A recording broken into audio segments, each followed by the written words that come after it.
No era el hombre más honesto ni el más piadoso, pero era un hombre valiente. Se llamaba Diego Alatriste y había luchado como soldado de los tercios viejos en las guerras de Flandes.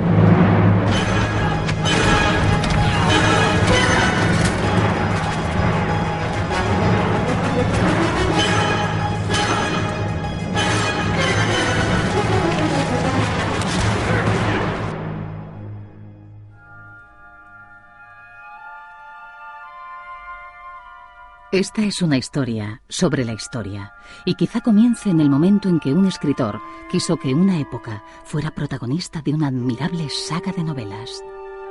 El arranque de esta serie fundamentalmente es que me di cuenta que, bueno, que los libros de mi hija, todo este mundo, todo este episodio importante que tanto nos marcó de España, había desaparecido. Entonces, bueno, pensé que era muy triste, entonces decidí que iba a devolverle a mi hija parte de esa memoria. Mi hija entonces tenía 12 años. Entonces decidí escribir esto, la serie del Capitán Alatriste. Entonces, para que ella se implicara, y al mismo tiempo para yo también aprender de ella, le dije que me ayudara.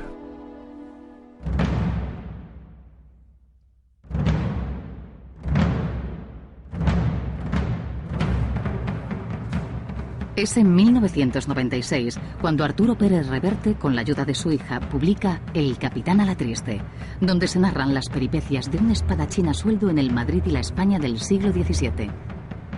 Pese a que estos fueron años convulsos de guerras y crisis, el arte y las letras españolas dieron al mundo un puñado de nombres por cuyas obras se llamó a este tiempo el Siglo de Oro.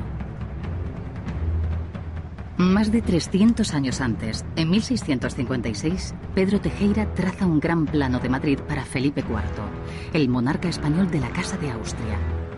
El rey quería disponer de una precisa fisonomía de la que ya era capital del reino.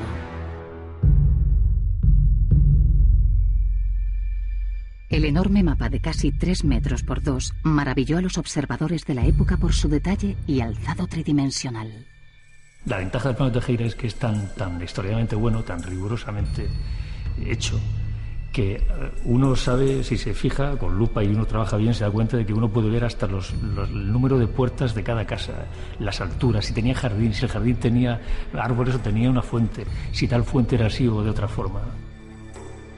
La fiel representación de calles y edificios históricos muestra el antes y el ahora de la ciudad.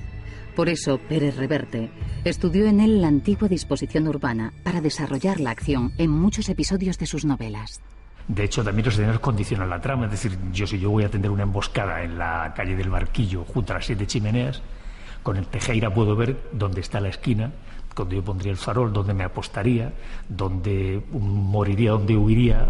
O sea, hasta para eso es utilísimo el plan.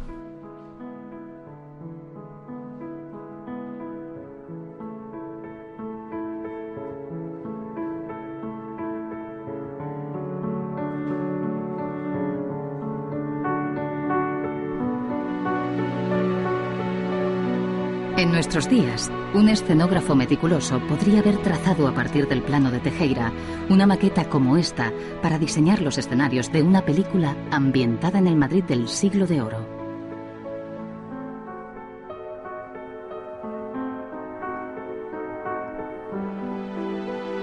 Diez años después de la publicación de El Capitán Alatriste, tras 6 meses de trabajo para adaptar el guión, 12 semanas de rodaje y un total de 3 años para completar esta gran producción, el director Agustín Díaz Llanes estrena la película Alatriste, basada en la obra de Arturo Pérez Reverte.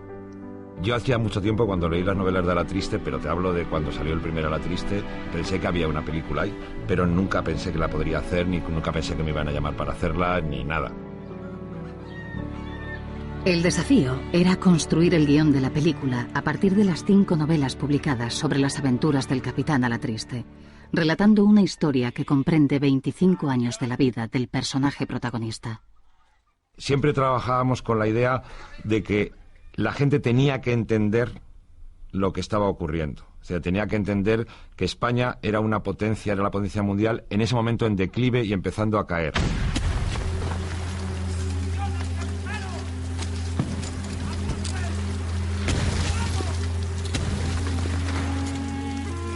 Algunos historiadores han llamado al siglo XVII el siglo de hierro.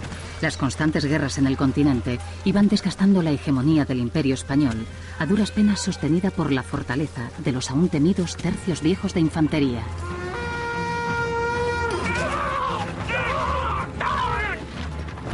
Las monarquías delegaban las labores de gobierno en sus validos, cuyo poder salpicaba de corrupción todas las cortes europeas.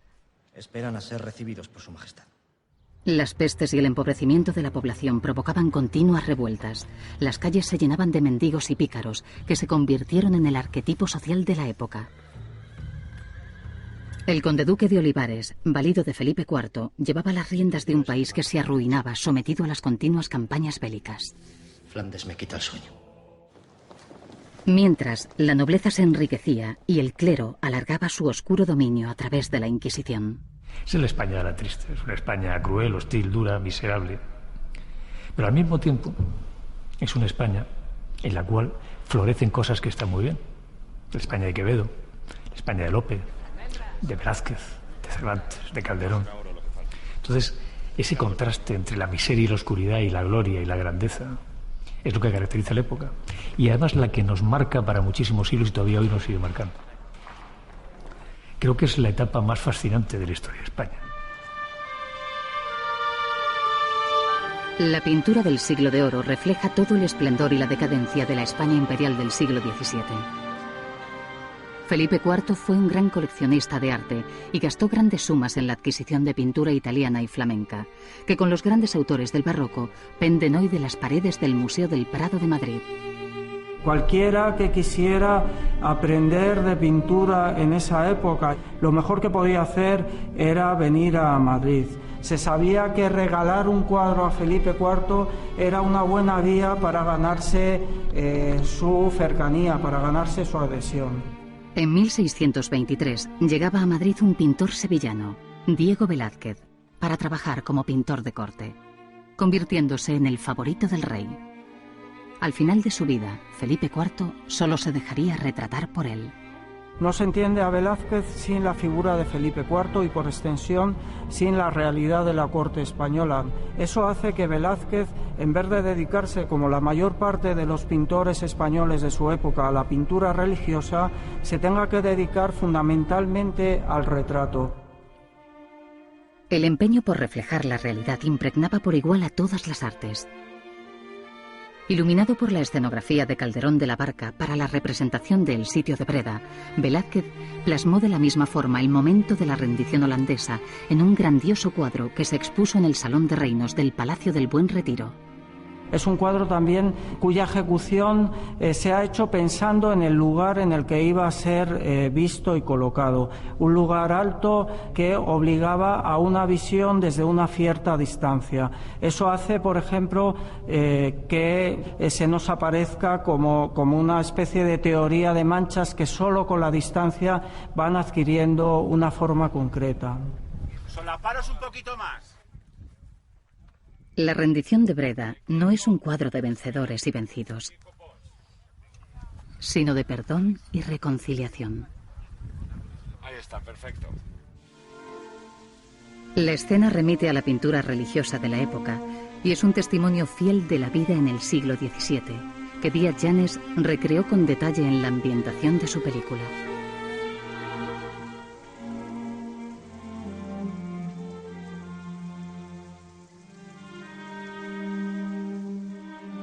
El Madrid del 17 y el vestuario del 17 era bastante feo, en realidad, sobre todo para las mujeres. Los hombres era muy bonito porque eran vestidos de negro, lo cual nos venía muy bien. Entonces, ¿ahí qué hicimos? Coger, como ha hecho todo el mundo, los cuadros de Velázquez y reproducir los colores en la gente del pueblo, en los espadachines, etcétera, etcétera.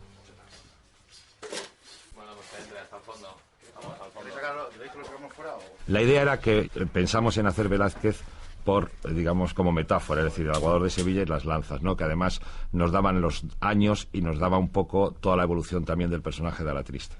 Y ahí tengo que decir que la escena del aguador de Sevilla, cuando Vigo se arrodilla y toca el agua, esa no es mía, no estaba en el guión, eso fue una idea de Vigo, que estábamos rodando y me dijo, yo creo que el personaje se queda, claro, porque es una pintura tan naturalista que dice que ¿qué te parece que le toque con el dedo? Digo, pues me parece muy bien, que eso es muy bonito y lo ha hecho él.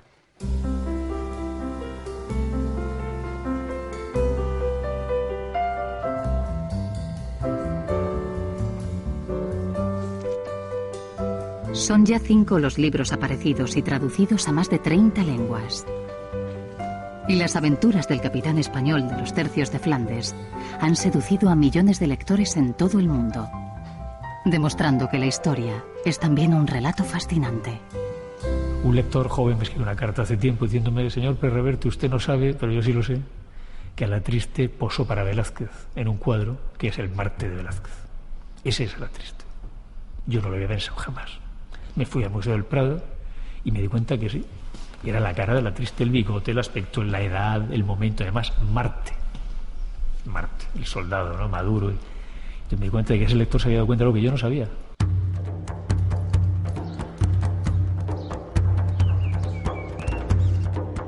El plano de Tejera nos acerca al Madrid del siglo XVII, que aún sigue en pie. Lugares como la Plaza de la Paja, donde antes vivió la nobleza medieval y tuvo su palacio Isabel la Católica, y en el que se realizaba el registro de aguas.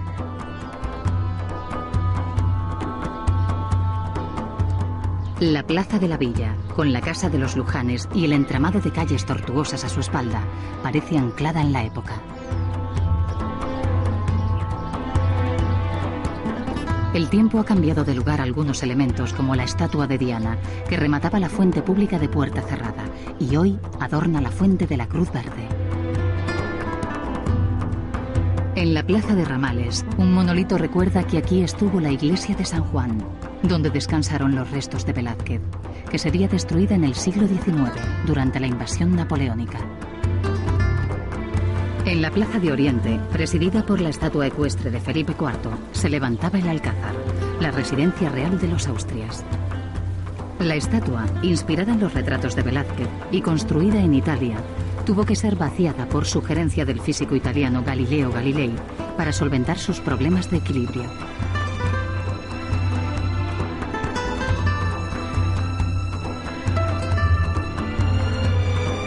El clero también ejerció un importante mecenazgo, encargando a los artistas la renovación y decoración de sus edificios.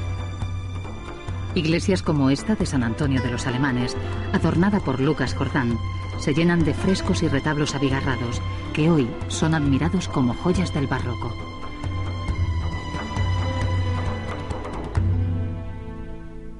El poder de la Iglesia era inmenso, inmenso. El confesor del rey mandaba más que un ministro. Una de las formas que tenía la Iglesia de demostrar que su poder no era de este mundo era que no reconocían en sus recintos la autoridad real.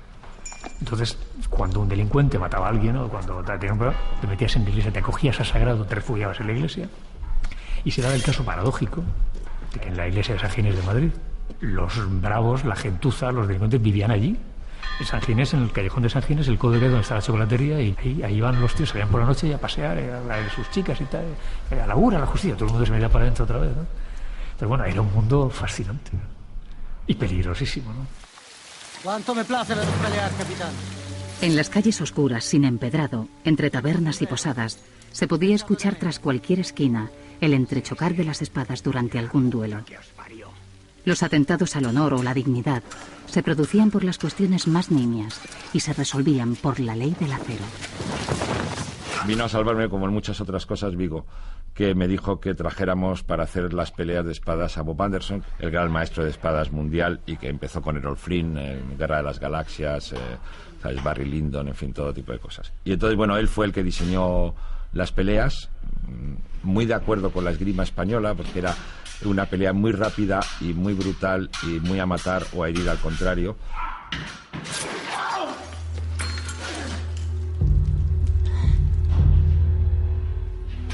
Bueno, yo tenía, por haber hecho El Señor de los Anillos, con Bob Anderson también, que era maestro de espadas para nosotros en esa trilogía, yo tenía experiencia en manejar espadas, pero eran espadas diferentes.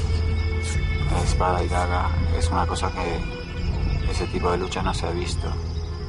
Ha sido muy valioso para Thanos, para todos nosotros, porque se le ha dejado hacer las peleas, construirlas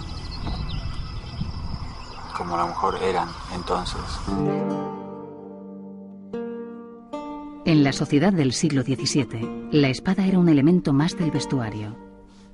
Y al portador del arma se le suponía cierta categoría social. Es una espada larga, básicamente porque se utilizaba para la defensa personal. Esta no es un arma de guerra, era un arma estrictamente civil que se portaba para defenderse en la calle. Esta concretamente es característica porque es una espada de conchas con puentecillos, es típicamente española, con el pomo característico español, también achatado, aplanado, y es la que concretamente lleva el personaje de Alatriste en la película. Esta es la daga vizcaína, concretamente es una daga calada, muy bonita, muy aligerada, se usaba en la mano izquierda, se esgrimía poniendo el dedo en el recazo, de forma que con los planos separaban los cortes exteriores y separaban las estocadas interiores con el filo. En la escuela española había algunas zetas que tenían nombres pues muy propios del siglo de oro, por ejemplo, pues la irremediable, la enarcada, la engavilanada. Esta en concreto se llamaba engavilanada. Consistía en una acción en que se utilizaba el gavilán inferior para sujetar la espada del contrario. Entonces, cuando él me tira la estocada al pecho, levanto, trabo con el gavilán y a continuación, sujetando, le hiero a él.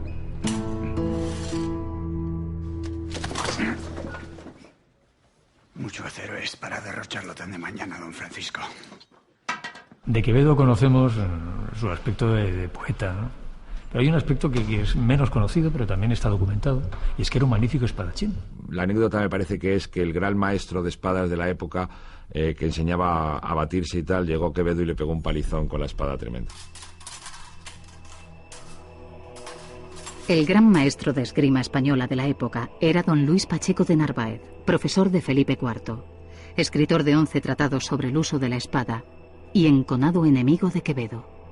Pacheco hablaba de la esgrima de recta, compás y círculos, y matemática y aritmética y geometría, y Quevedo hablaba de la esgrima instintiva del espadachín, lúcido, con buen ojo y buena mano. Ahora sois partidario de Olivares. Vamos, don Francisco. Nos conocemos desde hace demasiado tiempo. El enemigo de Quevedo es el mismo. Y las cosas que le recrimina al rey Quevedo en el memorial contra el conde duque Olivares, que le colocó debajo de la servilleta al rey mientras comía, es un acto terrorista de la palabra tan grande y tan arriesgado como la vida de Alatriste. Diré lo que es justo y le pido al cielo que así me suceda cual fuere mi celo. Ministro tenéis de sangre y valor, que solo pretende que reinéis, señor. He allá, Felipe IV, que en el mundo eres famoso. Abre el pecho generoso, danos de tu sangre un parto. De quien nunca se vio harto del pan que le quita al pobre. De quien ha bajado el cobre, de quien tu reino ha vendido y venderá el mismo Dios. Líbranos. Líbranos, Señor, de todo mal. Amén. Amén. Amén.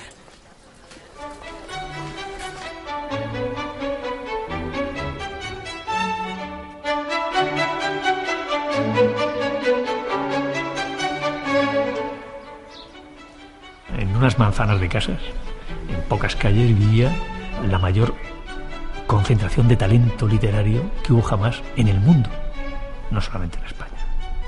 En 4 calles, junto a los vecinos, vivían Lope, Calderón, Cervantes, Quevedo, Góngora, Ruiz de Alarcón y tantos otros. Entonces nunca jamás hubo tanto genio junto, ¿no? Se odiaban, por supuesto, eran españoles, se odiaban a muerte, se puteaban, se denunciaban. Quevedo compró la casa para echar a Góngora, Góngora mandaba anónimos denunciando a Quevedo. Bueno, todo era así, ¿no? En la calle de Cervantes, entonces llamada de Francos, se encuentra el Museo de Lope de Vega, en la que fue su casa. A pocos metros, en el convento de las Trinitarias, se dio sepultura a Cervantes. El autor del Quijote vivió en la calle que hoy lleva su nombre, muy cerca de Lope, en un edificio que tenía su entrada por la calle del León. Pero cuando uno se mete por allí, se para y se toma una cerveza y dice, aquí enfrente, delante de este convento pasaba Cervantes y Lope, y por aquí lo llevaron. El museo lo lleva uno, ¿no? Eso es lo bueno que tienen los libros, ¿no? La cultura en realidad es eso. La cultura no es otra cosa que amolar el mundo con los libros que has leído.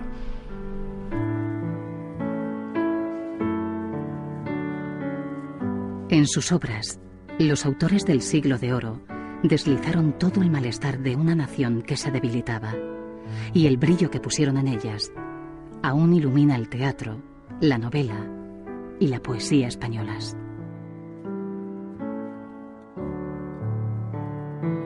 La novela picaresca plasmaba la decadente realidad social y la lírica se teñía de mística y romances, mientras Quevedo afilaba sus sonetos para maldecir el sombrío tiempo que le había tocado vivir. El arte respondía al empobrecimiento general con una fecundidad sin precedentes. Lope de Vega escribió poesía y más de 1 millar de piezas teatrales. Sus comedias amorosas de capa y espada causaban furor en Madrid y en los teatros de Europa. Que si en quererle piensa, ofende su autoridad. Y si de quererle deja, pierde el juicio de celos. Que el hombre que no sospecha tanto amor anda cobarde, aunque es discreto con ella. La nueva mezcla de elementos trágicos y cómicos de los dramas de Lope era del gusto del público. En España, las representaciones, antes en las calles, pasaron a los patios interiores de las casas, los corrales. Como El mentidero de los comediantes en la calle del León, el de Cristóbal de la Puente en la calle del Lobo, que hoy se llama Echegaray, o el Corral de la Cruz en la calle del Príncipe, que acogían diariamente durante 2 horas y media a un público ansioso por ver lo último de Tirso de Molina, Calderón de la Barca, Cervantes o Lope. Interesante, ¿no? Para ir a una cosa más no tan real y después ya meternos... Junto al desaparecido convento de Santa Ana estaba el Corral del Príncipe, que hoy es el Teatro Español. En su programación también tienen cabida los clásicos. Yo creo que en esa época había una actividad teatral muy importante, siempre sometida a los vaivenes políticos. No existían otras formas de comunicación o de esparcimiento que en los lugares de espectáculos, y ya sabéis que además se atraviesa por épocas en que los teatros son prohibidos, se pueden abrir, porque siempre se considera que de algún modo es una actividad un tanto inmoral, que puede atentar al poder. Luego el poder siempre intenta tener bajo su auspicio a los autores para que no se desmanden. Pero es que muchas veces, por ejemplo, los griegos o el Siglo de Oro español o el teatro isabelino nos sigue hablando de cosas que en el fondo no tenemos solucionadas, por lo tanto sigue percutando en el espectador. Y... ¡acción! Yo nunca había hecho verso ni había trabajado una obra clásica, con lo cual lo que ha sido clave para preparar lo del teatro ha sido Alicia Armida, para digamos, hacer un dibujo, ¿no? y hacer unos ensayos para aprender a decir todo eso, ¿no? ¿Qué días que no sosiega de amores de un hombre unido? Se sabe un poco que en ese momento, no después, que eran mucho más afectados, pero que en ese momento eran actores muy naturales y muy de la tierra, y que conectaban mucho con el público. Es cierto que hay que proyectar otra mirada, una mirada actual. Es cierto que hay formas que a veces son más difíciles de aprehender por el público, porque bueno, se escribía con un lenguaje que, aunque ellos llamaran popular, a veces era un lenguaje culto, con una forma versificada a veces compleja, porque es un teatro muy contradictorio, un teatro de unas épocas muy convulsas, y es un teatro muy potente en cuanto a literatura y muy potente en cuanto a conflictos dramáticos también planteados.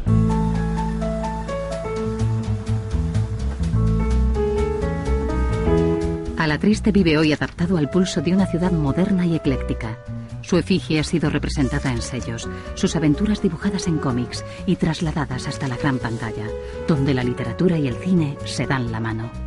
Bueno, pues fue bastante fácil. Estaba Arturo escribiendo El Juego Amarillo y yo estaba escribiendo el guión de las 4 novelas. Y entonces él amablemente me pasaba por fax los capítulos. Y después ya el otro sistema era que yo, cuando lo leía el capítulo, le llamaba y le decía: oye, ¿esto lo puedo utilizar tal? Sí. ¿No, Arturo? Así fue, sí, pero yo no participaba, y creo que en toda la... creo que en toda la película creo que hay 2 frases mías. Sí, pero alguna es muy buena. Bueno, pero es igual. La otra ya no me acuerdo. Bueno, hay 2 frases mías, pero nada más. Dije, oye, ¿qué diría? Dije, pues hombre, yo creo que Alicia diría esto. Ah, bien, papá.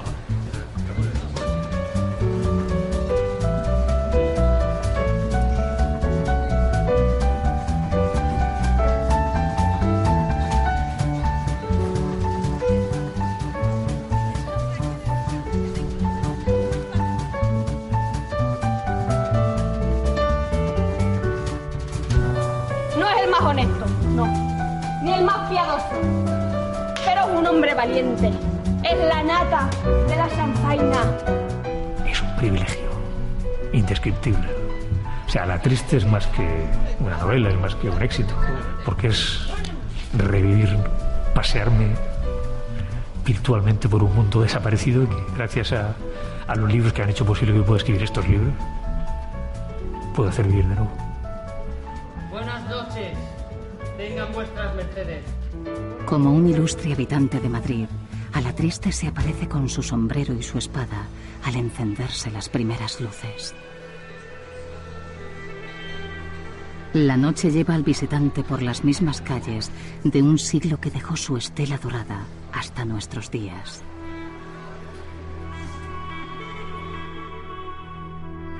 Y así acaba esta historia. La historia del Madrid de A la Triste.